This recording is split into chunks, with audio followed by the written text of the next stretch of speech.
इब्न मुलजिम केरु हुयो ऐं उन हज़रत अली अलैहिस्सलाम खे छो क़त्ल कयो।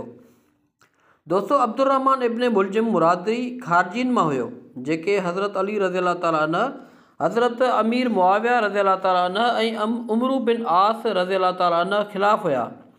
हू यमन जे क़बीले बनी मुराद सां तालुक़ रखंदो हुयो ऐं पहिरियों त हज़रत अलीअ जो हामी हुयो, पर बाद में जंग सफ़ीन ऐं जंग नहरवान खां पोइ ख़ारजी ग्रुप में शामिल थी वियो। ख़ारजीन जे अक़ीदे मुताबिक़ जंग सफ़ीन जेका 657 ईस्वीअ खां पोइ जॾहिं हज़रत अली अलैहिस्सलाम ऐं हज़रत मुआविया विच में तहकीम यानी सालसीअ जो फ़ैसिलो थियो त ख़ारजी उन खे इस्लाम ख़िलाफ़ सम्झी बेज़ार थी विया। उन्हनि जो ख़्यालु हुयो त फ़ैसिलो रुॻो अल्लाह जो हुजणु घुरिजे, न त कंहिं इंसान जो। जॾहिं हज़रत अली उन्हनि खे क़ाइल करण जी कोशिशि कई त उहे बग़ावत ते लही आया।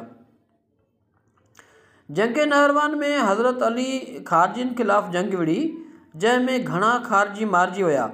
बची वियल ख़ारजी हज़रत अलीअ सां नफ़रत करण लॻा। उन्हनि मां अब्दुर्रहमान इब्न मुलजिम, बरक बिन अब्दुल्ला ऐं उमरु बिन बकर अल तमीमी नाले 3 माण्हुनि साज़िश रिथी त हू हज़रत अली, मुआविया ऐं हज़रत उमरु बिन आस खे क़त्ल कंदा, जीअं मुसलमाननि जी क़यादत ख़त्म थी वञे।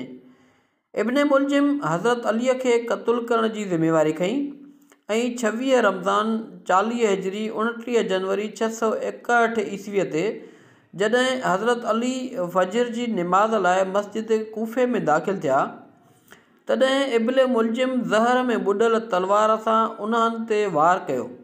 हज़रत अली सख़्त ज़ख़्मी थिया ऐं 2 ॾींहंनि खां पोइ 21 रमज़ान ते पाण शहीद थी विया, वफ़ात करे विया।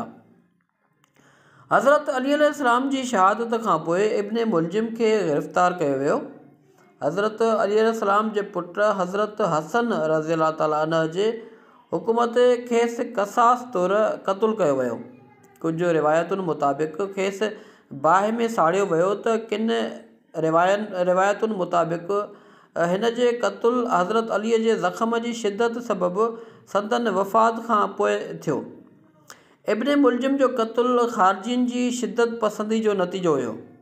हू उहो सम्झे पियो त हज़रत अली, हज़रत मुआविया ऐं हज़रत उमरु बिन आस खे मारण सां इस्लामी हुकूमत सही तरफ़ वञी सघंदी, पर संदसि अमल मुसलमाननि में वधीक फ़ितनो ऐं तकरार पैदा कयो। तारीख़ में इब्न मुलजिम खे हज़रत अलीअ जो क़ातिल ऐं हिकु दहशतगर्द शख़्स जे तौरु यादि कयो वेंदो आहे।